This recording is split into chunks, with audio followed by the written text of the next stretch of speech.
Thanks for joining us for KSLA Cafe. I'm Adria Goins alongside Domonique Benn. Today we are going to be discussing an issue that a lot of parents are concerned with, and kind of keeping our kids engaged in school. Very important topic today.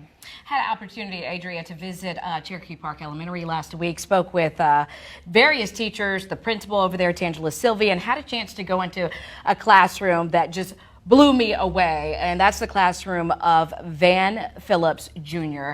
He teaches 5th and 6th grade over there, and he has a very unique, engaging, motivating, inspiring way of captivating his students. I was in awe because I didn't have any teachers like that when I was in elementary school, but it really has grabbed the attention of his students to the point where their test scores have gone way up, and that's what we want. Yeah, and it's incredible to watch because a lot of teachers are starting to kind of gear towards this sort of philosophy, maybe not as active as Van's, but they've got to get the attention of these kids because the kids are instant gratification, kind of mindset now. They get what they want when they want, through their cell phones or their tablets, and so they need to be engaged. Yeah, what we learn does not change. 1 + 1 = 2, but the method has to change.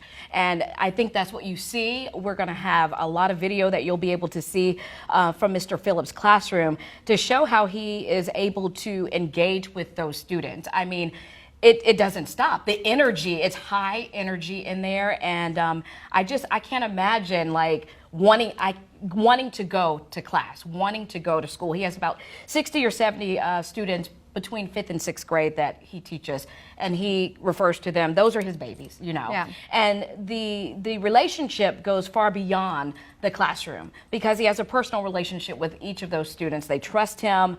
It's just amazing. It's beautiful, actually, to see his classroom in action. Yeah, and you and I are both in the same situation. We have kids in school right now, so of course we're very concerned with their grades. Are they learning? Because a lot of it you come home and you think, are they learning enough?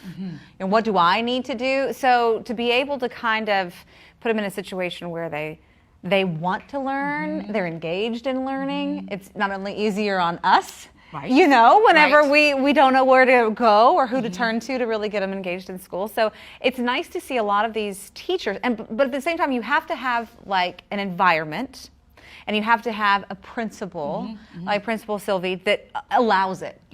Exactly. There's so many schools that don't really want to go in that direction. Well, I invite those schools to go to Cherokee Park to see what's working over there. It is simply amazing. Last year I put on my Facebook page, my KSLA Facebook page, we talked about Common Core, and we did a simple problem. 8 + 5, it's normally 9, 10, 11, 12, 13. But the way that they're learning math, we called it, Common Core. I believe it's changed in name a little bit.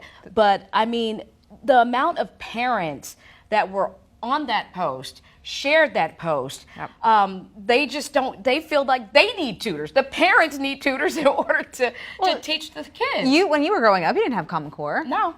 I didn't either. 9, 10, 11. And so right now, I have to teach our kids how to, learn math, how to add. All over. Yeah, so what I'm teaching my son, he says, no, Mom, that's not how you do it. No, you do. 5 + 3 is 8. Write it in a little line, you add it up. And he's like, no, you do the triangle, and this plus this equals this. And I thought, I need a tutor. Right. To teach my kid how to add. I can add just fine, but I got to do it the right way. So it's very interesting to see the way that school has evolved. We're learning the same thing, just different techniques. Right, and in order to make it fun, you have to have a teacher like Mr. Phillips. And also the stress of testing. That's a big one. When we talked about it last year with Common Core, it used to be, and I don't know if it's like this, we can ask Mr. Phillips, but in certain grades you take this test, and if you don't do well, you don't go to the next level, whether you're a straight A student or not.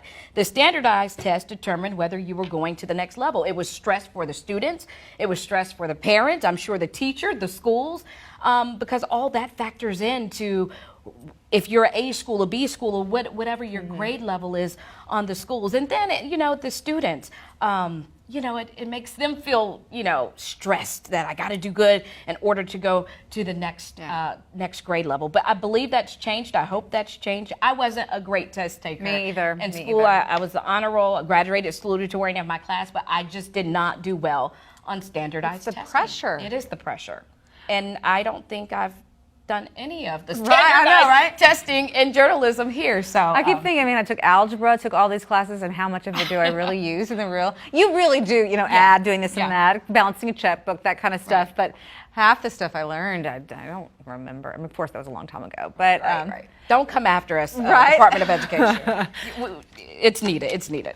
And right now we're going to bring over Mr. Van Phillips Jr. from Cherokee Park Elementary School, a 5th and 6th grade teacher there, along with some of his students that he brought over from the school. Thank you so much for being here. Thank you all for having us. Thank you for taking time out your busy days to just come sit with a group of students and myself. Oh, Thank you so much. you guys look so sharp. You look good. I mean, you guys look amazing. Now, they're from a select group, right? Yeah, this is for these 5 students are from a select group that we have on campus called the Young Kings and Queens of Cherokee Park.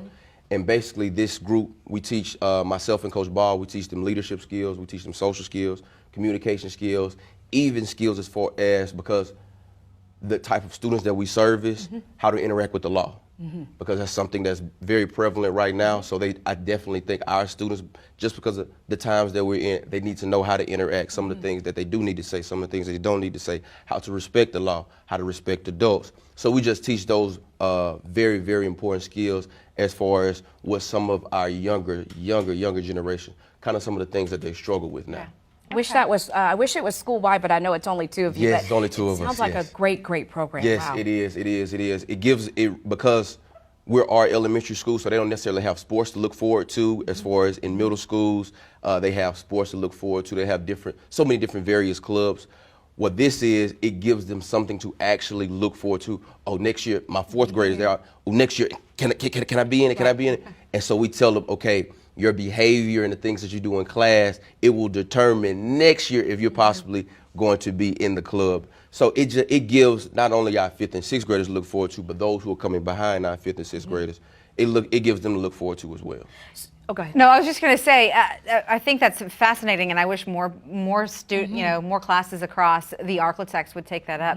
But I've gotten to look at some of the video of the way that you teach. Yes, Domonique ma'am. has been showing me how fascinating it is. Yes, ma'am. Amazing. And I just wonder, you told me a little bit about how you came up with this philosophy, but why is it so important for you to be so interactive? Okay, so when I first got into education, I got into education really by accident.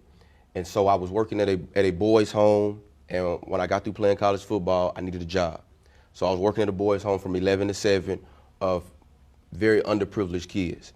And I said, okay, I still need another job because I'm barely making ends meet. So I went and I went to literally every school in Lincoln Parish. I went to every school, just wanted to familiarize myself with the school. I wanted to let them know I wanted to just be a sub. Last school I went to, she just loved the way I just presented myself and the things that I was speaking on. She actually offered me a paraprofessional job. And so I was a paraprofessional for 1 month. Wow. And then after I became a paraprofessional, for that 1 month, I enrolled in the alternative teaching certification program. I said, you know what, I don't want to do law school. This is what I feel like God has granted me the gift with, because I was just seeing so many different growth in the kids that a lot of people just couldn't reach. And so when I got into education, I have a very simple philosophy: make sure you educate, make sure you motivate, educate, and then elevate.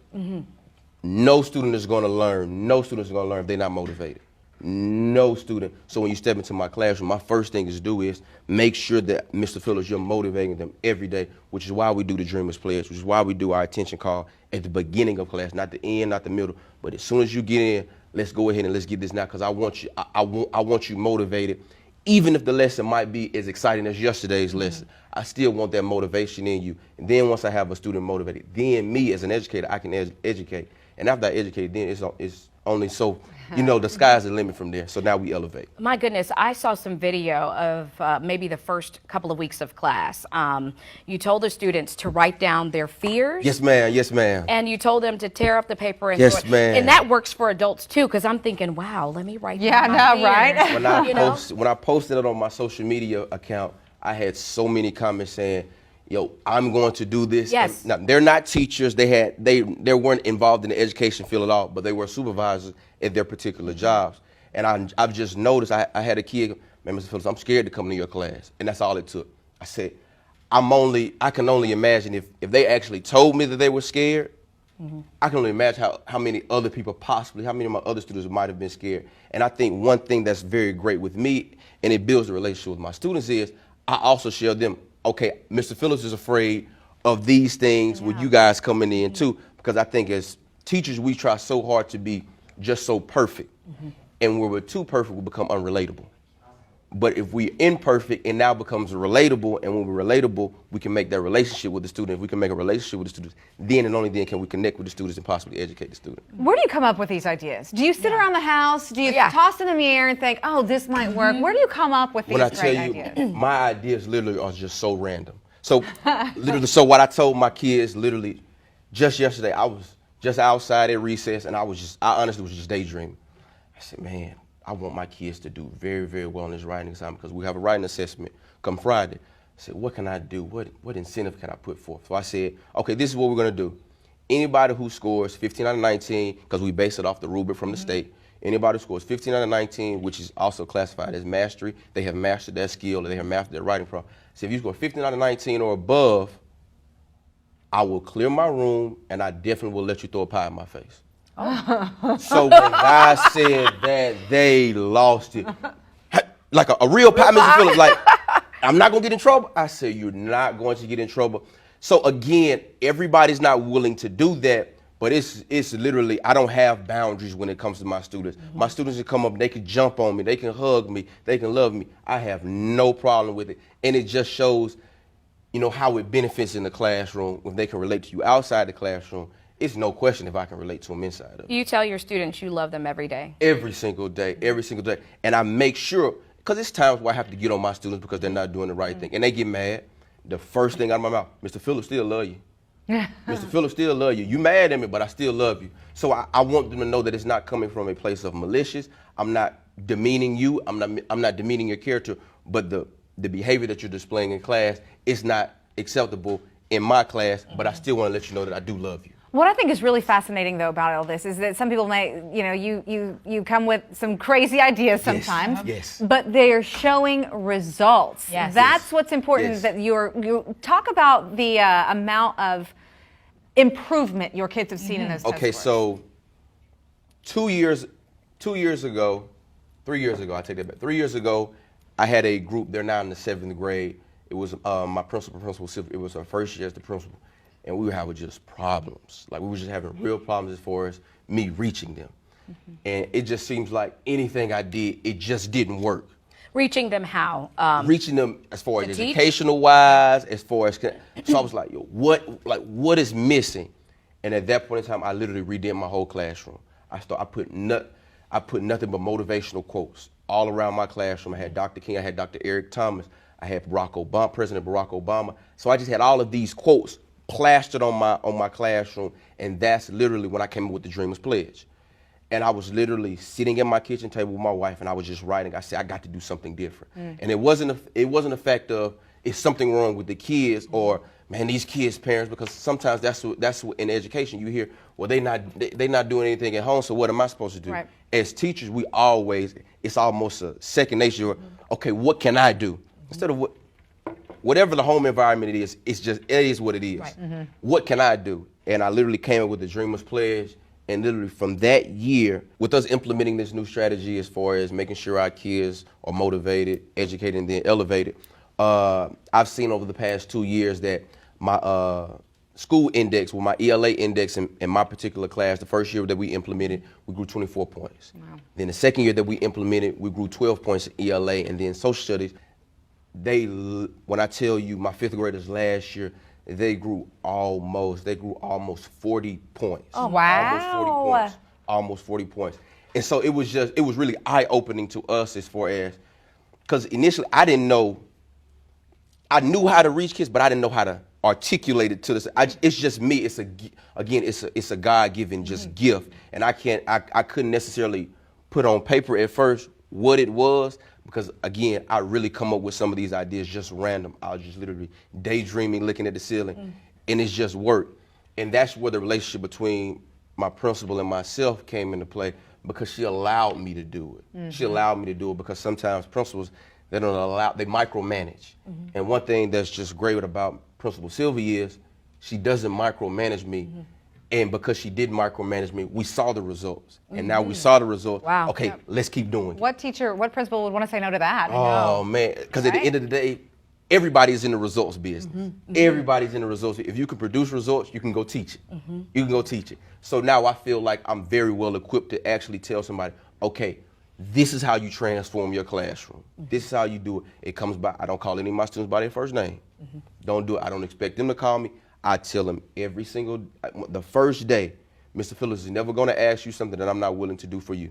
So I'm never going to call you by your first name, because I don't expect you to call me by my first name. I'm going to tell you yes, sir, and no, sir, and because I expect you to tell me. So just small things. It's not anything drastic. It's not anything big. It's some of the small things that I just do as far as the respect for my kids, which is why I have the respect, as far as the relationship that we share. Now that we're talking about testing, we were talking about Common Core and how some parents, they dread Common Core. So let's talk about Common Core. I know that you are ELA, and so not necessarily math, but I mean, if the parents don't know how, from your standpoint of teaching ELA, how do we beat this? Right, yeah.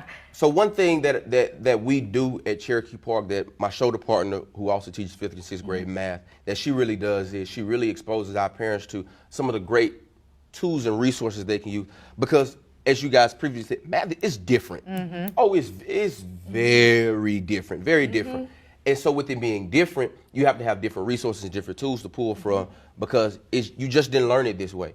Our kids are learning math absolutely different than even me, and I'm more closer to their age, and it's still different. So I know 2 websites that my math teacher goes is Engage, ENGAGENY.org. That's engageny.org, and as well as embark.online, EMBARK.online. And those are, when I say the best resources, probably on this side of the Louisiana border. It's just great. It's great. It breaks down step by step, because a lot of the times our kids get lost within the steps, within the verbiage. It gives you the exact verbiage that you're going to see on those 2 websites, the exact verbiage that you're going to see in class. And she was telling me that which one of these was the one where you can go to and put in the grade that your kids is this in. Engage NY. Engage NY is that's the one. That's the one. I did it as soon as you sent it to me. Golden. I went to kindergarten. Boop. It's golden. Right? It's golden. And the other one you said was embark.online? Yes, ma'am. Embark.online. And we will make sure that we put this in the comments, or either in the posting when we put this up. Please do, because our parents need to hear it. Because a lot of times, so does it break it down though for them? Step by step, okay. by step by step. So it shows the different ways that they're adding now. It shows the first step. It shows the second step. It shows the third step. Yeah. It shows the 4th step. Good. Then it shows the final product. So I think that's just the best tool that our parents can use to, to at least give our kids some help. Yeah, it's important that they continue to do what you're doing in the classroom at home. I know we're all busy. I get it. Making dinner, going to practice here, working a second job, whatever it is. But it's very important that parents also continue the learning process at home. Exactly. A lot of times our parents, they just don't know. And if they feel defeated, the kids are going to feel defeated, and then when they don't want to do it. Yes. So this is good. Okay. So ELA, you have some websites here. Yes. So one thing that we use in my classroom to still incorporate technology is ELA for our viewers. English language arts. Okay. English language arts. So one thing that I use when I say every day, and it's part of the reason why we have shown the growth that we've shown in ELA, is Quiz. That's QUIZ. KSLAIZZ.com. Okay. And as well as Commonlit, COMMONLIT.org. Commonlit. Quiz is basically, you have thousands of educators that have created these exams for classrooms, students, small groups. They've created them already. Only thing you have to do is type the skill in. Okay. Wow. Little Johnny, what are you learning in class? We learned about the main idea. Let me type main idea in, and you get thousands of quiz, awesome. thousands and thousands. Oh, we working on text structure. Okay, let me type text structure in, and it already has. Text structure. What is text structure? Ask one of them. They should know. Somebody tell me what text structure is. Text structure is things that you use, how the author does the text. So there's 5 types is description. It's a song that goes to it. Let's hear. Do you know You it? need to sing You the know- song? Go Okay, ahead. go ahead. In text, I find description. I found secrets, cause and effect. You can compare and contrast all day, all day. There's a problem and solution, I bet.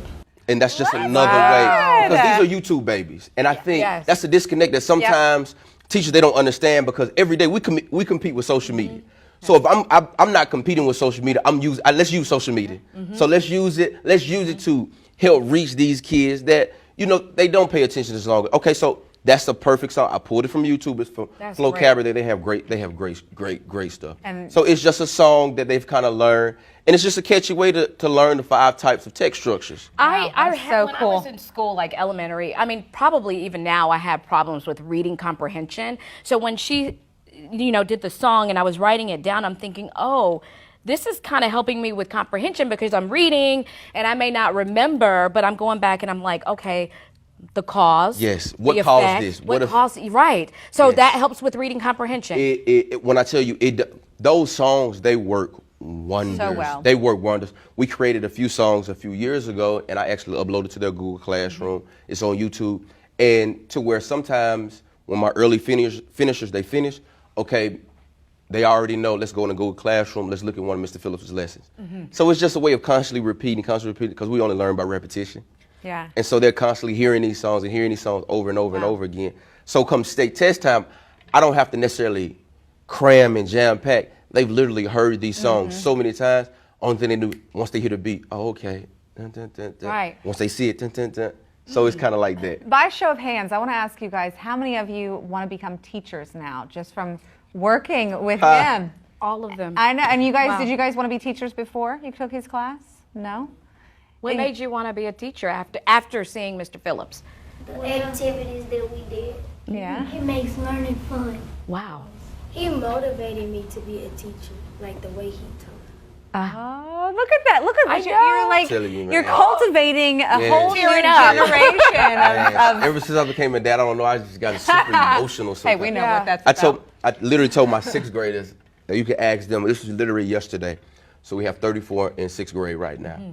And so they're in my one classroom, and I was just looking at them who was doing a writing prompt. And it was a group activity. And so while I was just sitting back and I was just really just looking and just kind of walking around the classroom, and out of all 34 of my students, I didn't hear anybody talking about something that wasn't based off the writing prompt. And if any teacher knows 34 kids in a classroom, it's a lot to keep 34 students on task. And when I say, I stopped them, because I was clocking, I was like, let me see how long they're gonna go before somebody possibly gets off task. So 15 minutes went by, everybody's still talking about it. 20 minutes went by, still talking about it. 25 minutes walked by, still talking about it. I said, ho, let Miss Phillips get your attention. And I said, man, and then I told her, I was like, I'm almost about to cry. I had chills, because just to see all 34 students engaged within their group, nobody arguing about what they think is right. Everybody was literally doing exactly what they were supposed to do. And I just wanted to commend them. I said, man, give yourself a round of applause, because 34 students in one classroom, to get everybody engaged and nobody screaming for 25 minutes, That's a lot. I thought I parted the Red Sea. Wow. I thought I parted the that's Red Sea. excellent. So yes, it was. I told them, I said, man, y'all about to make Mr. Phillips cry in here, man. So yeah, that was just another, just about just creating a culture of love And I mean, you guys saw, you definitely saw it in the video that we posted to celebrate our Student of the Month. Just in creating that environment that we love one another, that we don't hate one another. How much does the culture, the old culture of teaching, need to change? Do we need to see more of this in our community, across the country? How big of a deal is it for us to kind of reevaluate how we are teaching our children? I think it's extremely important because you're teaching a different generation. And it's like my dad always said, if you keep doing what you're doing, you're gonna keep getting what you get. Our students, they're exposed to different things than we were exposed to at their ages. So if they're exposed to different things, they have to be reached a different way. I remember when Facebook first came out, if you didn't have a college email, you couldn't get on Facebook. So now they're 10 and 12, they got Facebook pages. So now instead of saying you don't need a Facebook page, okay, what can we do to make sure that we're creating a healthy social media dynamic to where we're not making them feel bad because they have one, but we're actually encouraged, okay, if we do this, Mr. Phillips will make sure we shoot a video, I put it on my social media and I send it to Miss Sylvie and she'll put it on the school's face. Okay. And so it just gives them a different aspect of reaching it instead of saying, oh yeah, I don't need a social media. Because sometimes you have some individuals who think they shouldn't have one. Okay, if they do have one, let's cultivate it the correct way. Let's show them how they should behave on social media instead of just saying you shouldn't have one. Because regardless of the fact what you think or what you don't think, they're going to get one eventually. So why not go ahead and train them for having one, some of the do's and don'ts of social media, because cyberbullying is real now. It's real. Times have changed again. So it's a different way that we use to really reach this generation. All right. Well, thank you so much, Mr. Phillips, for coming. I think that we could speak with you for hours and hours. Yes. You actually wrote the Dreamers Pledge, and I was just amazed at how they knew it. They recited it, and I'd like to end with that today. Okay, that's absolutely fine with me. Okay, y'all. Dreamers Pledge on 3. Dreamers Pledge on 3. We got 3, 2, 1. I pledge allegiance to keep dreaming my dream, to stay committed to my dream, to have faith in my dream, not let anyone diminish my dream. My dream was given to me. The vision I have for my dream only I can see. I will accomplish everything that I can be, and my actions will always reflect the dreamer in me. Oh, look at that! Very good. I love it. Very incredible. That is incredible. Thank you so much. Thanks for coming. Thank you all for having us, man. I know your schedules are busy. Thank you all for having us. Everybody's going to be wanting to knock down the door and get into Mr. Phillips' class. Yeah, I know. Come on. We want to thank you guys once again for joining us for KSLA Cafe. Of course, we've got lots of great cafes that we've done over the past month or so on our Facebook page, and you can email us if you want us to feature any different specific topic. Right, and I actually went into the classroom of Mr. Phillips last week. We ran this story yesterday. If you'd like to look at the story, you can go to ksla.com/Cherokee Park.